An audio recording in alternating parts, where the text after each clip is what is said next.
Buckle up, friends, because you're about to hear a story so wild, so full of heart and danger, it'll grab you and not let go. Picture a dusty road in Burkina Faso, the sun blazing like fire, and a brave 70-year-old woman named Mama Awa stepping up to save President Ibrahim Traoré from a deadly poison plot. This isn't just any tale. It's a journey of courage, wisdom, and the kind of magic only Africa's ancestors can weave. Can one old woman outsmart a traitor and save a nation's leader?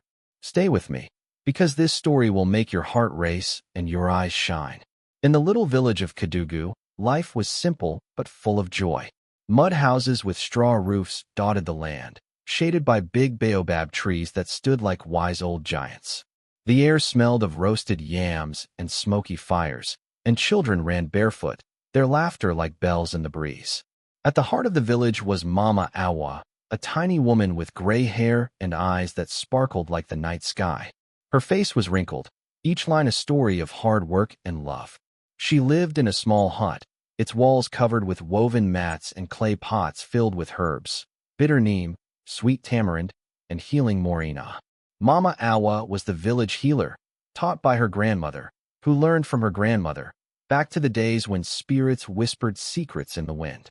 Every night, children crowded around her, sitting on the cool earth, begging for stories. "Tell us about the clever hare," one would shout. "No, the brave warrior," another would cry.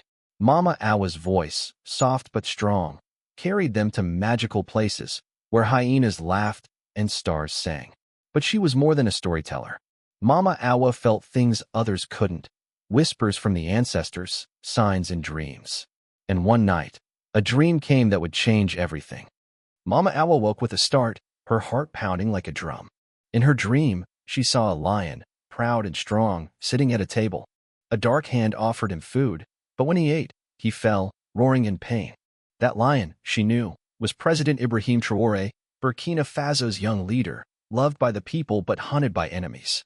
The spirits were warning her, poison was coming for him. Mama Awa didn't hesitate.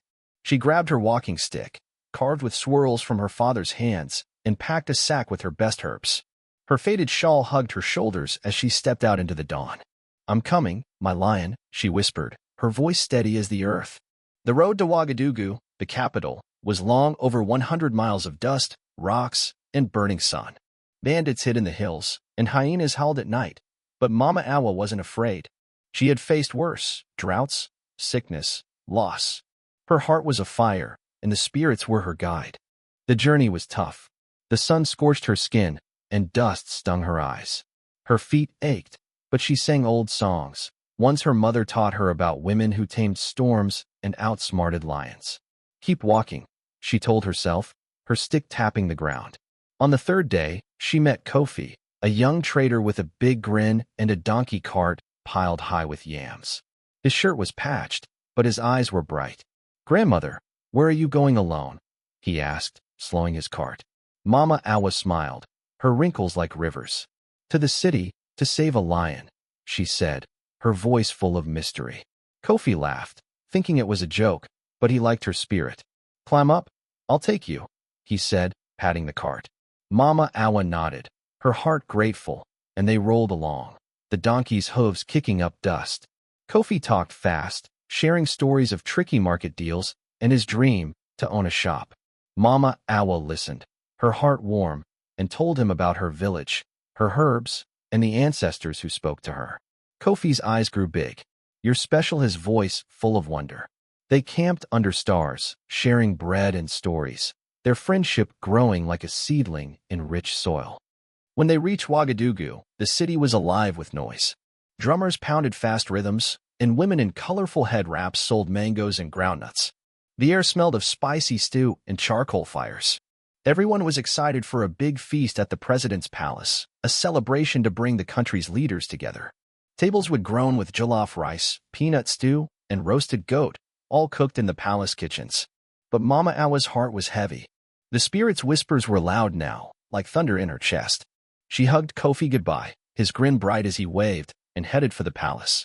The gates were tall, guarded by soldiers in crisp uniforms, their eyes hard. Mama Awa stood small but strong, her sack of herbs in her hand. "I must see the president," she said, her voice clear as a bell. The soldiers laughed, calling her a crazy old woman. "Go home, grandmother," one said, waving his hand. But Mama Awa's eyes burned like fire. "Poison isn't his food," she said, her words sharp. A young guard named Amadou froze. His own grandmother had been a healer, and he knew not to ignore such talk. "Follow me," he said, leading her inside. The palace was like a dream. Floors gleamed like water, and walls were draped in gold cloth. Servants carried trays of fruit, their steps quick. Mama Awa followed Amadou to the kitchens, where the air was hot and thick with the smell of spices. Cooks stirred huge pots, their faces red from the heat. But Mama Awa's eyes were sharp. She saw a man near a pot of stew, his smile too smooth, his hands too quick. His name was Sidi, an advisor to Traoré, trusted by all but hiding a dark heart. Sidi was jealous. He hated how the people cheered for Traoré, how they called him their lion. He wanted power for himself, and he had a plan. In a hidden corner, he had mixed a poison called sankara into the stew, a root so deadly it could stop a heart in minutes. His smile fooled everyone, but not Mama Awa. She stepped forward, her voice soft but strong. "Let me taste the stew," she said. "In my village, we bless the food first." The cooks nodded, charmed by her kind face, and handed her a ladle. Sidi's eyes narrowed, but he said nothing. Mama Awa dipped the ladle into the stew, her nose close. She smelled it, a bitter, sharp scent, like death hiding in the spices. It was sankara. Her heart raced, but her face stayed calm. "You taste it," she said to Sidi, her voice sweet but firm, like a challenge. Sidi's smile dropped. "I'm not hungry," he muttered, stepping back. The cooks looked confused, but Mama Awa didn't stop. She reached into her sack, pulling out a small pouch of herbs. "This will show the truth," she said, sprinkling them into the stew. The pot hissed, and green foam bubbled up, a clear sign of poison. The cooks gasped, dropping their spoons. "Poison!" Mama Awa shouted, pointing at Sidi. "This man wants to kill our president." The kitchen froze, then exploded with shouts. Guards rushed in, grabbing Sidi, who yelled and kicked, his lies crumbling. "I didn't do it," he screamed, but his eyes betrayed him. Amadou stared at Mama Awa, his mouth open. "How did you know?" he asked. She smiled, her eyes twinkling. "The spirits told me," she said, her voice calm as a river. Word reached President Traoré, who was in a grand room, his uniform sharp, his eyes like a lion's. He called for Mama Awa, and she stood before him, her small frame steady. "You saved my life," he said, his voice warm with gratitude. "How can I thank you?" Mama Awa shook her head. "I only followed the ancestors," she said. "They love you, and so do I." Traoré's heart softened. That night, the feast went on, safe and joyful. Traoré made Mama Awa sit beside him, her faded shawl bright against the fancy table. She told stories to the leaders, tales of unity, courage, and love, and they listened, their hearts full. When she returned to Kédougou, the village threw a party. Children danced, and elders sang her name. Mama Awa sat under her mango tree, her voice soft, telling the children how she saved the lion. Her story spread across Burkina Faso, inspiring women to be brave, healers to trust their gifts, and leaders to listen to the smallest voices. Mama Awa's name became a song, a reminder that one heart, no matter how old, can change a nation with courage and love. But was that the end? Oh, no. Stay with me, because this tale grows even bigger. Mama Awa's journey didn't start that day. Let's go back, way back, to when she was a girl in Kédougou, her feet bare and her laughter free. Her grandmother, Mama Fatou, was the village healer then, a tall woman with a voice like thunder and hands that could soothe any pain. Little Awa followed her everywhere, watching as she crushed herbs, mixed potions, and prayed to the ancestors. "Child," Mama Fatou would say, "the spirits choose who they speak to. Listen close, because one day they'll call you." Awa learned fast, her small hands grinding neem leaves, her ears catching every word. By 10, she could name every plant in the forest, bitter ones for fever, sweet ones for strength. But life wasn't always kind. A drought hit when Awa was 12, turning the fields to dust. Her father fell sick, and even Mama Fatou's herbs couldn't save him. Awa cried for days, but Mama Fatou held her close. "The spirits take, but they also give," she said. Your pain will make you strong. Those words stayed with Awa, shaping her into the woman who would one day save a president. Years passed, and Awa grew into a healer herself. She married a kind man, Samba, who built her a hut and carved her walking stick. They had 2 children, but sickness took them young, and Samba followed soon after. Awa's heart broke, but she didn't break. She poured her love into Kedugu, healing babies, soothing elders, and telling stories to keep the village's spirit alive. Her dreams grew stronger, filled with signs, birds flying backward, rivers turning red. The elders said she was chosen, a bridge between the living and the ancestors. When she turned 70, her hair gray and her back bent, she felt the spirits closer than ever.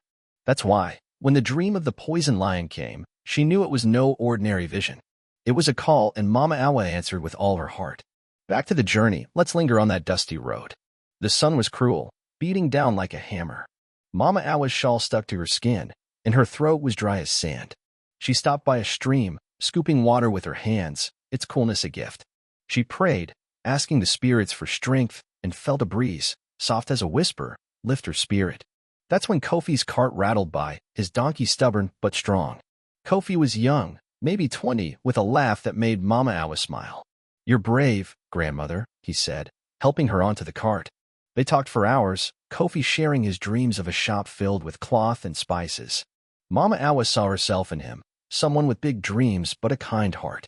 She told him about her herbs, how Morina could heal a fever and tamarind could ease a cough. Kofi listened, his eyes wide, and promised to visit Kedugu one day. Their bond grew, and when they parted in Ouagadougou, Kofi pressed a yam into her hands. "For luck," he said, his grin bright. Mama Awa hugged him, her heart full, and walked toward the palace, the yam in her sack like a promise. The palace was a world apart from Kedugu. Its gates were iron, its walls tall as trees. The soldiers were young, their faces hard, but Amadou was different. His eyes were soft, like he remembered his own grandmother's stories. When Mama Awa spoke of poison, he didn't laugh. He led her through halls of shining stone, past rooms filled with laughter and music. The kitchen was chaos, cooks shouting, pots steaming, knives chopping. The smell of stew made Mama Awa's stomach growl, but her eyes were on Sidi. He was tall, his smile too perfect, his hands moving too fast. She knew men like him, smooth talkers with poison in their hearts. Sidi had grown up poor, like Traoré, but his heart turned greedy. He wanted the president's chair, the cheers, the power. He had found Sankara in a market, sold by a trader who whispered of its deadly strength. Sidi paid in gold, his plan set. But he didn't know Mama Awa was coming, guided by spirits he couldn't see. When Mama Awa called out Sidi, the kitchen turned to stone. The cooks, young and old, stared, their spoons still. Sidi's face twisted, his lies spilling out. "She's mad," he shouted, but his voice shook. The guards grabbed him, and Mama Awa's herbs revealed the truth, green foam rising like a warning. The cooks wept, ashamed they hadn't seen it. Amadou knelt by Mama Awa, his voice low. "You're a miracle," he said. She shook her head. "Just an old woman who listens," she replied. Traoré heard the news and called her to his side. He was young, maybe 40, with a face both kind and fierce. His uniform was green, his shoulders broad, but his eyes held gratitude. "You saved me," he said. Mama Awa smiled. "The ancestors saved you," she said. "I just carried their message." Traoré insisted she stay for the feast, and she sat by him, her simple shawl glowing among the silk robes. Her stories lit up the room, and the leaders listened, their hearts open. When Mama Awa returned to Kedugu, the village was alive with pride. Drums beat, and women danced, their skirts swirling. The children ran to her, shouting, "Mama Awa, tell us." She sat under her mango tree, its shade cool, and told the tale of the lion and the poison. The story spread, carried by traders, sung by griots, whispered in markets. Mama Awa became a legend, proof that courage and wisdom can come in the smallest package. But the spirits weren't done. Months later, they whispered again, warning of new dangers. Mama Awa listened, her heart ready, knowing her work was never over. And you, dear listener, what will you do when your heart whispers? Will you answer like Mama Awa, with courage that changes the world?